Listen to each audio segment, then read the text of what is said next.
ذهب كن أيونا الطلاب البان سيكون لدينا فالز دراسين أن أشيل الساد أنا أدير اللغني العربية إلغان أو زافي أكنان تميزا أتمني يندي تجوتنا سكرا لا.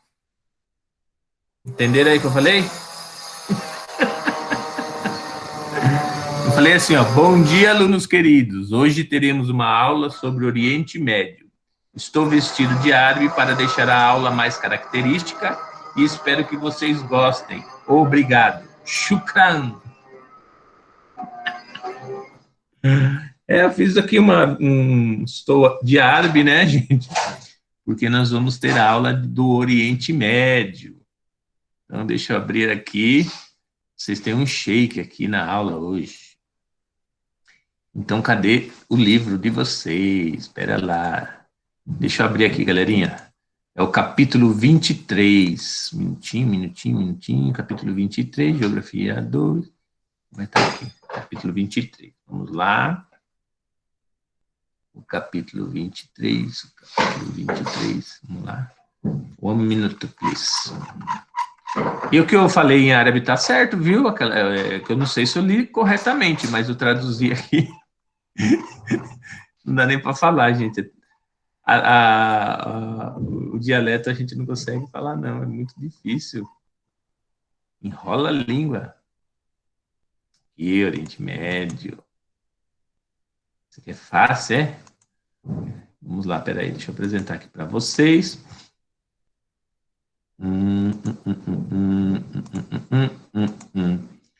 Vamos lá, aqui a apostila, cadê? Então, hoje nós vamos aí falar sobre o Oriente Médio, o quadro natural e as características gerais. Aí, isso está na página 126, capítulo 23. Então, qual que vai ser a expectativa, pessoal, para essa aula de hoje? Do Sheik árabe, aqui. Eu esqueci de pôr a musiquinha. Eu ia pôr uma musiquinha árabe aqui. Então, caracterizar o quadro natural do Oriente Médio. Nós vamos estudar aí as relações das características naturais com o desenvolvimento da sociedade e estudar a diversidade étnica do Oriente Médio, né? Então, são essas as características a qual iremos estudar hoje. E para iniciarmos a nossa aula, há uma pergunta aqui bastante interessante, ó. Você sabe que os rios Tigres e Eufrates são utilizados há mais de 8.000 anos para as mesmas práticas? Perdão. Quais são essas práticas, né, pessoal? Então, conforme a apostila está dizendo aí, a região da Mesopotâmia, onde se localiza aí os rios Tigres e Eufrates, também é conhecida como crescente fértil, né? O nome surgiu porque a fertilidade proveniente aí dos sais minerais dos rios permitiu uma revolução agrícola aí por volta do 6º milênio aí antes de Cristo. Então, na qual o homem deixou de ser um coletor que dependia da caça e dos recursos naturais e passou a desenvolver práticas agrícolas. Então, além de agricultura, os rios também, né, os rios Tigres e Eufrates, eles também serviam aí como vias de transporte e fonte de alimento e fornecedor de água, né? Funções essas que exercem até hoje. Também são responsáveis, né, pelo abastecimento hídrico de uma região desértica, né, que apresenta sérios problemas aí com a seca. Então, olha aí a imagem do rio Eufrates na Turquia, coisa linda, né, pessoal? Olha que coisa linda, né? O Rio Azul refletindo o céu aí, né? Então, neste capítulo, estudaremos essas e outras peculiaridades naturais, além também de caracterizar aí o desenvolvimento sociocultural dessas regiões, que é considerada o berço da civilização, galera. Então, a civilização nasceu aqui no Oriente Médio, né? Chakra lá. Características gerais, né? Então, o quadro das características gerais aqui, eu vou apresentar para vocês aqui com um slide que eu preparei, né? Então, eu vou colocá-lo aqui e volto em seguida falando desses quadros gerais, e aí eu complemento com outras questões aí mais características do Oriente Médio, beleza? Então, deixa eu colocar aqui para vocês e eu volto em seguida, galerinha. Fiquem com as pirâmides do Egito aí. Deixa eu colocar aqui, Oriente Médio. Vamos lá. Um momento, please.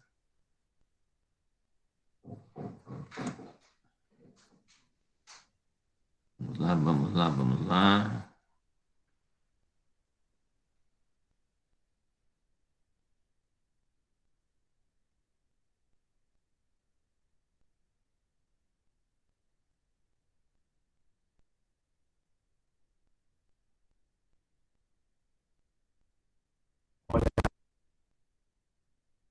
Rápida aqui, esse mapa do relevo do Oriente Médio, e você nota que a região é dominada praticamente por planalto, alto e montanha. A parte pintada em verde, planície. Esse amarelo mais claro, planaltos baixos. O destaque são realmente os planaltos altos e as montanhas. Bom, vamos dar início pela região norte, né? Essa região aqui, ó, Planalto da Anatólia, que é uma região bem alta, formada por planaltos altos e montanhas. O antigo Planalto da Anatólia, né, no país da Turquia. O Monte Taurus, que tem mais de 3.700 metros de altitude, esse aqui. E o Monte Elbrus, com mais de 5.600 metros de altitude. Regiões montanhosas. Montanha, você lembra, o clima de montanha é aquele clima frio e seco, exatamente por isso a vegetação típica de montanha vai ser uma vegetação baixa, formada por gramíneas, ok? Aí aqui mais uma vez o perfil para você do Monte Taurus e da Anatólia, a região da Anatólia, aqui ó. Já na divisa com a Europa, né? Já na divisa com a Europa, aqui você tem o Mar Mediterrâneo. Ok. A parte central do Oriente Médio a gente pode dividir em duas partes aqui. A primeira que nós vamos ver aqui é o Planalto Iraniano. Aqui onde estão os Montes Zagros, essa região aqui, ó. Uma região alta também, de planaltos altos e montanhas, tudo bem? E ao lado nós temos a planície mesopotâmica, onde hoje atualmente é o Iraque. Aqui é famoso porque aqui atravessam dois rios, o rio Tigre e o rio Eufrates, que em tempos antigos foram usados pelos assírios e pelos babilônicos para agricultura, a água desses rios usadas para agricultura e um grande desenvolvimento social nessa região, não é? Onde esses rios desaguam é conhecido como Shet El Arab, é essa região aqui, ó, do Golfo Pérsico, extremamente rica em petróleo, ok? Tranquilo, né? E no sul, na parte sul do Oriente Médio, nós temos como destaque a Península Arábica, essa parte toda aqui, né? Com um clima árido e vegetação de xerófita predominante, né? Típica vegetação de deserto. A oeste da região, o principal destaque é, sem dúvida, o Rio Jordão. O Rio Jordão faz a divisão das regiões natural de Israel e da Jordânia, e deságua no Mar Morto, um mar que está a quase 400 metros abaixo do nível do mar. Ele foi preso provavelmente por deslocamentos tectônicos que prenderam uma parte, um braço do mar dentro do continente. E esse mar é muito salino, a densidade dessa água é muito grande, então você boia com facilidade nas águas do Mar Morto, ok? Mais uma vez aqui, ó, o perfil do Rio Jordão.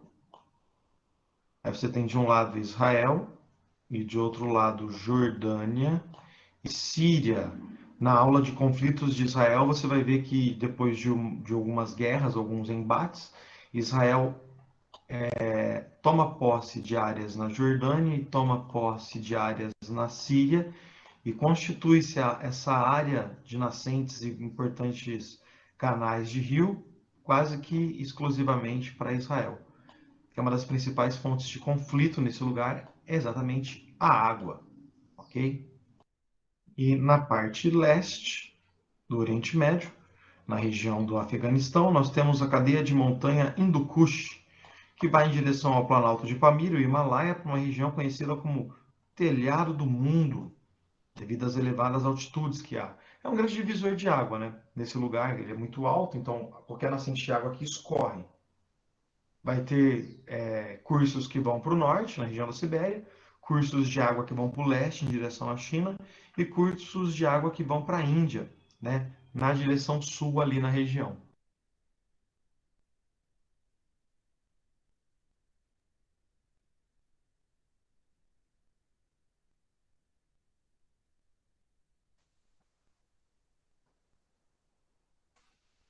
Então, voltamos aqui, galerinha, novamente.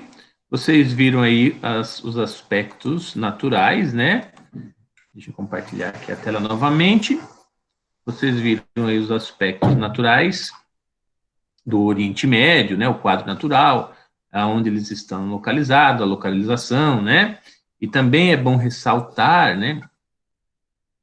Nessa placa, nessa planície da Mesopotâmia, né, que está localizado aí entre o Irã e o Iraque, há diversas cordilheiras com alguns pontos de altitude, né, superior a 5.000 metros também de altura, e a existência desses dobramentos modernos, ó, que interessante aqui, associados-se aí ao encontro entre as placas tectônicas, que justifica também a ocorrência de terremotos.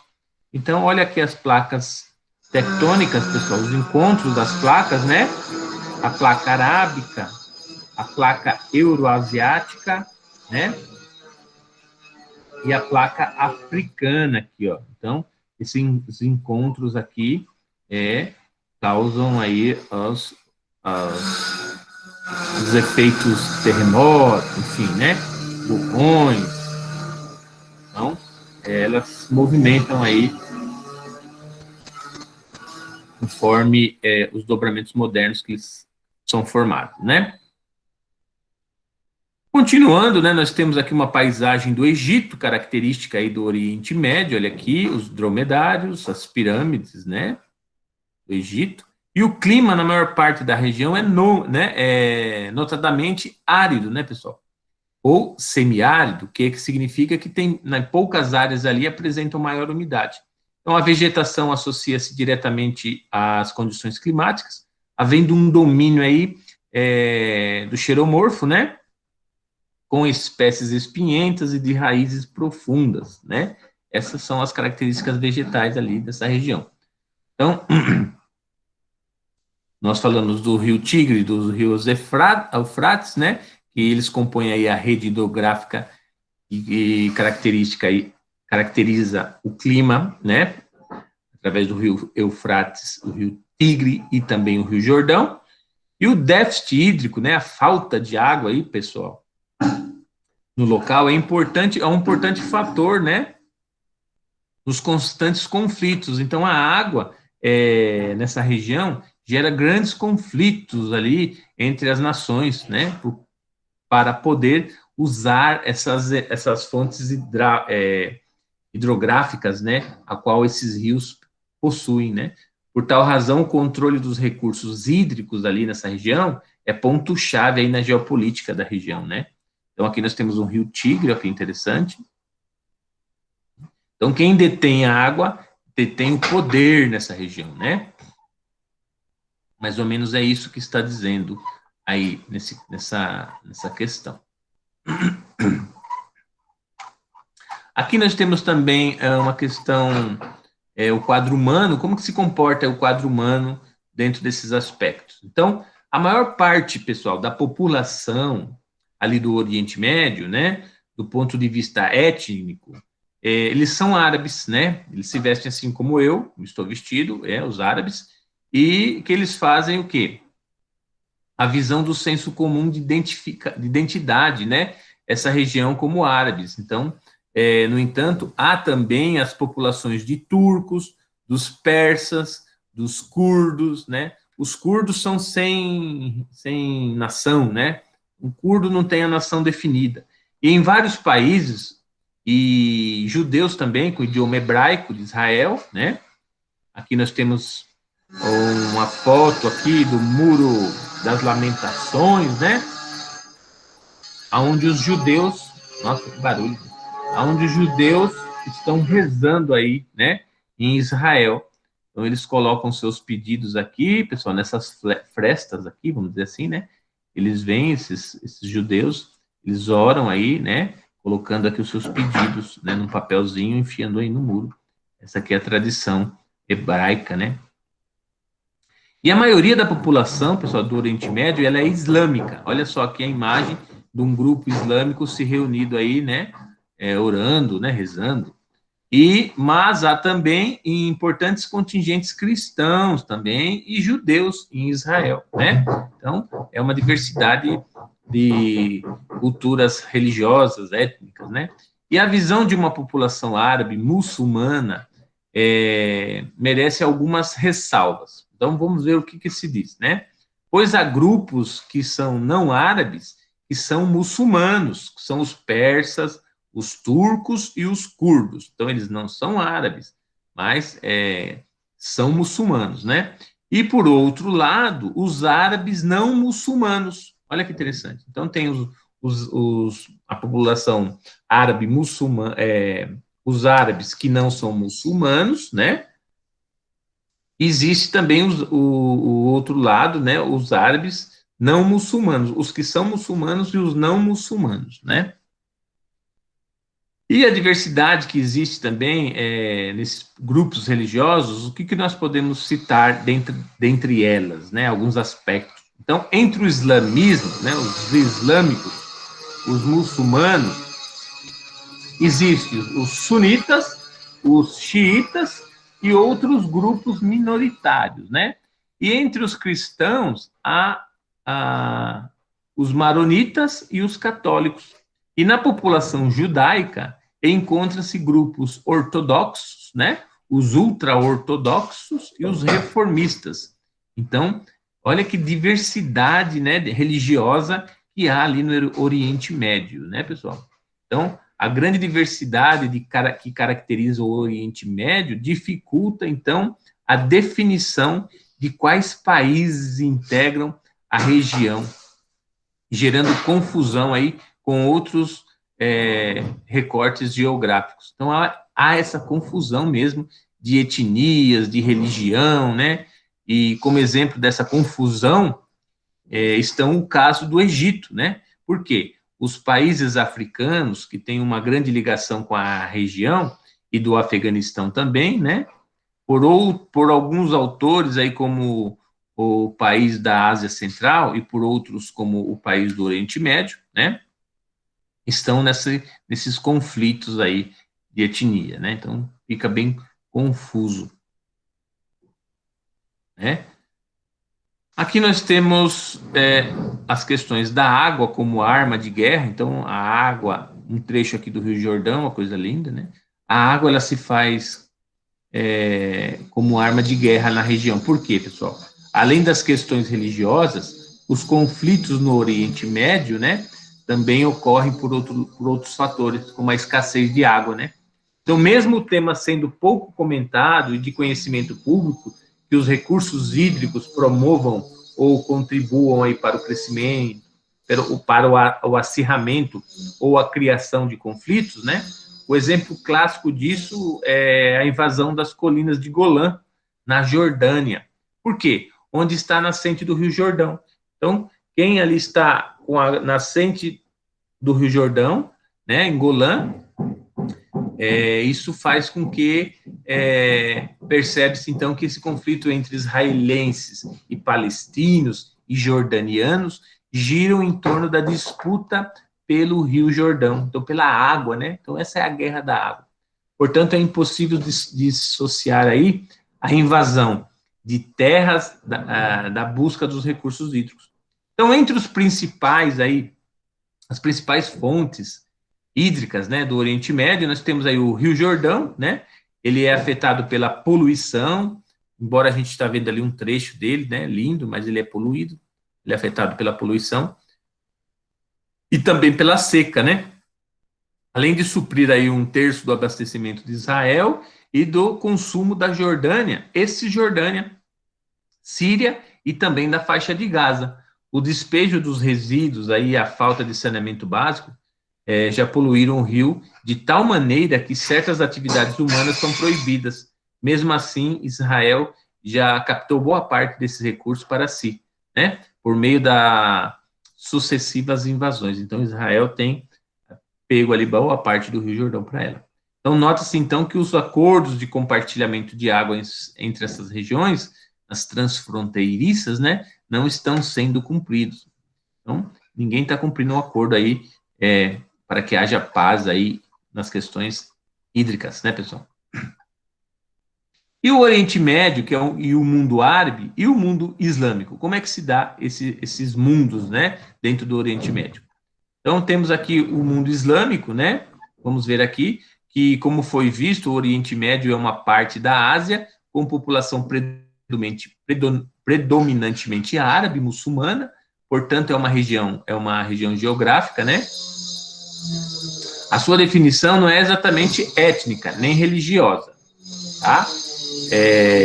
Não é pela religião e nem pela cultura, tá? A região, ela não é definida pela cultura nem pela etnia, né?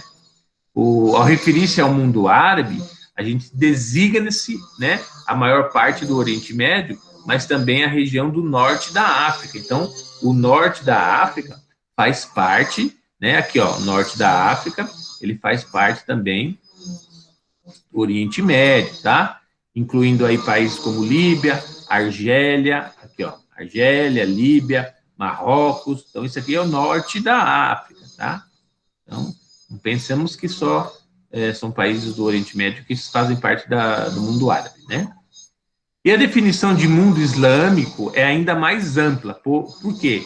Pois inclui o Oriente Médio, né, exceto Israel não faz parte, os países do norte da África e outros países africanos, como a Somália e parte da Nigéria. Diversos países da Ásia também, que não são árabes, nem fazem parte do Oriente Médio, como o Paquistão, Bangladesh e Indonésia, é a maior população muçulmana islâmica do mundo, né? Então, nós temos aqui nesse quadro em verde, ó, os membros da Liga Árabe. Então, são todos os países membros da Liga Árabe. E em verdinho mais claro, os muçulmanos, né? A Turquia, o Irã, Afeganistão, Paquistão, Tajiquistão, Kirguistão, né? Uzbequistão, Turcomenistão, né? E outros. E a minoria muçulmana são esses países aqui, nessa cor assim, bege, né? A Índia, China, Cazaquistão, Gana, entendeu? Então, essa expressão. Agora, e o fundamentalismo islâmico? Como é que se dá, para a gente finalizar isso aqui? Nas últimas décadas, nota-se o avanço do elemento religioso como fator decisivo aí de luta política no Oriente Médio. Então, a religião decide aí as questões políticas. Então, existe, pessoal, o fundamentalismo islâmico, que está mais presente em todo o mundo, né, no mundo muçulmano, ou seja, não apenas no Oriente Médio existem os muçulmanos, mas também no norte da África e também no Paquistão, na Indonésia, né, etc. Houve a Revolução Iraniana, né, que foi decisiva aí nessa expansão que ocorreu em 1979. O que aconteceu? Cresceram as manifestações aí contrárias à disputa do Shah Reza Pahlavi, né? O nome dele é Shah Reza Pahlavi. O Shah Reza Pahlavi, que foi insuflada aí por lideranças tradicionais, que exigiam o quê? O retorno do Ayatollah Rubaiyat Khomeini, que é essa aqui, ó. O Ayatollah Rubaiyat Khomeini, né? Ele foi bastante famoso na época. Ele foi exilado na França, ele tinha muita força política, e a violenta repressão, as manifestações aí com os soldados, né? Com o saldo de milhares de mortos, não impediu a deposição do regime e a instalação de uma república islâmica no país.